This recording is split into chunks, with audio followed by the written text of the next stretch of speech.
ఆ పక్కన నిలబెట్టండి. మీకు ఎప్పుడు కూడా మారుగా చేయకూడదమ్మా. ఎవరైనా ఉంటే ఈ పక్క వచ్చి నిలబడుకుంటే నేను తీసుకుంటాను. మీరేదో నా అటెన్షన్ తేవాలని మీటింగ్లో అడ్డం పడితే దానివల్ల మీకే నష్టం. పక్కకు రండి, నిలబడుకోండి, మీ సమస్య చెప్పండి. పోలీస్ వాళ్ళందరినీ ఫెసిలిటేట్ చేయండి. మీరు కూడా గొడవ కాకుండా వాళ్ళ సమస్యను అర్థం చేసుకొని వాళ్ళని నాకు కల్పించే బాధ్యత తీసుకోండి మీరు. అంతేగాని మీరు లేనిపోయిన సమస్యలు క్రియేట్ చేయొద్దండి.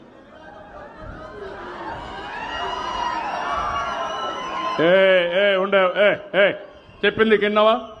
చెప్పింది విన్నావా? అక్కడ రా, ఇక్కడ రావా అంటే నువ్వు రా అన్నా అక్కడికి, నేను రావా అన్నా అక్కడ రమ్మన్నా, పక్కన నిలబడుకోమన్నా. పక్కన నిలబడుకోయంటే కుండల పాలల్లో విషయం వేస్తే ఏముంటుంది? నీ ఒక్కడి కోసం నేను వచ్చింది ఇక్కడికి, ఇంతమంది కోసం వచ్చా. ఇంతమంది నువ్వు లేస్తే ఏమంటారు? అక్కడ నిలబడుకో, నువ్వు చెప్పు, నేను వింటా, ఓపిగ్గా వింటా. నువ్వు అడిగింది గొంతెమ్మ కోరిక కాకపోతే నిజమైన సమస్య ఉంటే నీ సమస్య పరిష్కారం చేయడానికి అందరికంటే ముందు నేను ఉంటానని మీకు అందరికీ హామీ ఇస్తున్నా.